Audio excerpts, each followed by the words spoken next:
Gas लेकर आए GK GS का पार्ट 2।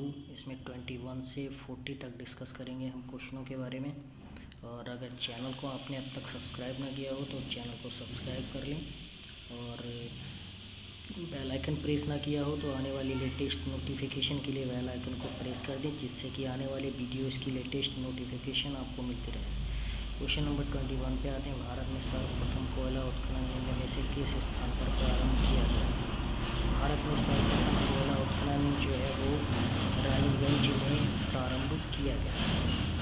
क्वेश्चन नंबर 22 पे आते हैं। निम्न में से किसकी वृद्धि प्रतिशत देश में सबसे तीव्र गति से हो रही है? तो साक्षरता की वृद्धि जो है वो महिला साक्षरता की वृद्धि देश में सबसे तीव्र गति से हो रही है। Question number 23। निर्माण की दृष्टि से निम्न में से कौन सी चट्टान सर्वाधिक प्राचीन है? तो निर्माण की दृष्टि से आग्नेय चट्टानें सबसे प्राचीन है। क्वेश्चन नंबर 24 पे आते हैं। निम्न में से कौन महाराष्ट्र में स्थित नहीं है? तो अमरनाथ की गुफाएं जो है वह महाराष्ट्र में स्थित नहीं है। विश्व का सबसे ऊंचा ज्वालामुखी पर्वत कोटोपैक्सी कहाँ स्थित है? ये फिलीपींस में स्थित है। Question number 26। निम्न में से किस क्षेत्र में विश्व का सर्वाधिक पशुओं का मांस उत्पादित किया जाता है? तो ये पंपास क्षेत्र है और आप गाइस जानते हैं कि पंपास जो है वो अर्जेंटीना में पाए जाते हैं। आपको कमेंट बॉक्स में बताना है कि पंपास अर्जेंटीना में पाए जाते हैं तो कंपास कहाँ पाए जाते हैं। क्वेश्चन नंबर 27 पे आते हैं। निम्न में से कौन सी स्थलाकृति ज्वालामुखी क्रिया से संबंधित नहीं है? तो गैसर नाम की स्थलाकृति जो है वो ज्वालामुखी क्रिया से संबंधित नहीं है। क्वेश्चन नंबर 28 पे आती है। निम्न में से कौन पृथ्वी का एक स्थायी खंड नहीं है? हिमालय पर्वत पृथ्वी का स्थायी खंड नहीं है। निम्न में से कौन अधात्विक खनिज है? जिप्सम गाइस अधात्विक खनिज होता है। Question number 30। यदि पृथ्वी एवं अंतरिक्ष के बीच से वायुमंडल को हटा हुआ माना जाए तो आसमान का रंग कैसा होगा? तो गाइस आसमान का रंग कैसा हो जाएगा? काला हो जाएगा। निम्न में से कौन सी नदी पक्षीपात डेल्टा का निर्माण करती है? तो पक्षीपात डेल्टा का निर्माण करती है मिसिसिपी।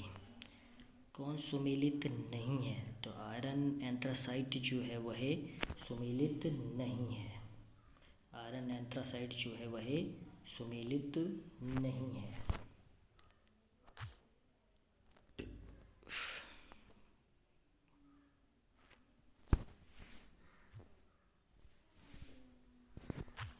इसके आगे आते हैं क्वेश्चन नंबर 33 पे। सेरीकल्चर निम्न में से किसके उत्पादन से संबंधित है?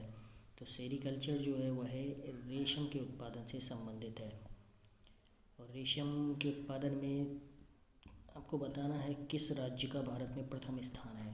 निम्नलिखित में से किस राज्य में सबरीमाला स्थित है? तो सबरीमाला केरल में स्थित है। बहुत ही फेमस प्लेस है ये। क्वेश्चन नंबर 35 पे आते हैं। भारत में सबसे पुरानी पर्वत श्रृंखला कौन सी है? अरावली पर्वत श्रृंखला जो है यह पर्वतमाला भारत में सबसे पुरानी है। ओमकारेश्वर जल विद्युत संयंत्र से ऊर्जा उत्पन्न होती है। कितनी ऊर्जा उत्पन्न होती है? 520 मेगावाट। तुलबुल परियोजना निम्नलिखित नदी से संबंधित है। तो तुलबुल परियोजना जो है वह झेलम नदी से संबंधित है। सरदार सरोवर परियोजना किस नदी पर चल रही है? सरदार सरोवर परियोजना नर्मदा नदी पर चल रही है। क्वेश्चन नंबर 39 पे आते हैं। मालदीव प्रक्षेप की सबसे प्रमुख विशेषता निम्नलिखित में से कौन सी है? तो ये शुद्ध क्षेत्रफल। सर्वप्रथम इंडिया शब्द का प्रयोग भारत के लिए किस भाषा में किया गया था? तो ये ग्रीक भाषा में किया गया था। गहरी जड़ों वाली फसलों के लिए निम्नलिखित में से कौन सी मिट्टी सर्वाधिक उपयुक्त होती है? तो गहरी जड़ों वाली फसलों के लिए काली मिट्टी सर्वाधिक उपयुक्त होती है। निम्नलिखित में से किस फसल को प्रति हेक्टेयर अधिक जल की आवश्यकता पड़ती है? तो गन्ने को प्रति हेक्टेयर जल की आवश्यकता अधिक पड़ती है।